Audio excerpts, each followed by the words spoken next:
Everything is measured, everything is weighed. But grey matter, my grey matter, what scales do we use? To what degree can I consider myself intelligent? The more testimonies I collect, the more I question all sorts of people, the more I grasp a general definition of intelligence. Well, general is easy to say, but things are not that simple. An official definition is that intelligence is a question humanity has been discussing for a few millennia. Capacity to adapt permanently in a fast and optimal way, to seize the different aspects of one given situation, which will allow you to solve problems with an objective mind.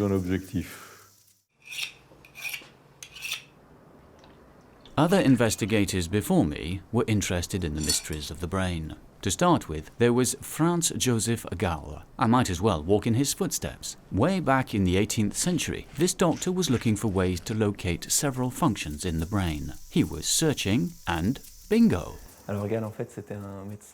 Gall was a German doctor in the late 18th and early 19th century who was the inventor of phrenology. He was among the first who talked about functional localization. To each zone of the brain corresponds a function. His theory was that by observing bumps on the brain, you could determine if such or such a function was developed or not. Let's quote, for example, the bump of mathematics. It's a leftover from phrenology, which became a set phrase in French. It's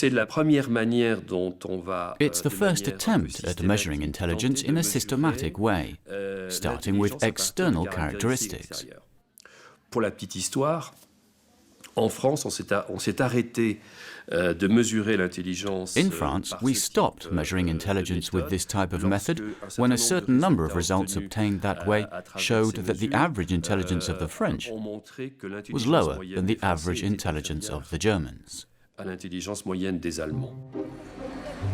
Café de la Cloche in Paris. Once a month, the Citizen Sciences coffee shop is held here. People like you and me can discuss things with leading scientists. An opportunity I couldn't miss.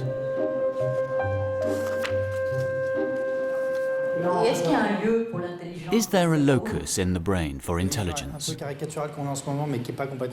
The slightly caricatural but not completely wrong vision that we currently have is that the whole back of the brain is used to inform us about the world around us. The central part informs us of the organism's needs, and all the information converges towards the frontal part of the brain in order to define a strategy aimed at fulfilling our needs. According to the state of the external world and to our needs, the brain will send information to the driving cortex, which will then produce adapted behavior. There are very specialized zones which will do only one thing. On the right temporal lobe will alter our capacity to recognize faces. There is a definite specialization. The convolution of Broca for language, for example. There is a systematic relation between structure and function. But all of everyday life behaviors are complex. It's not just about recognizing a face, it's also about feeling and emotion, producing adapted behavior. Between these small, specialized structures, everything functions in the form of dynamic networks.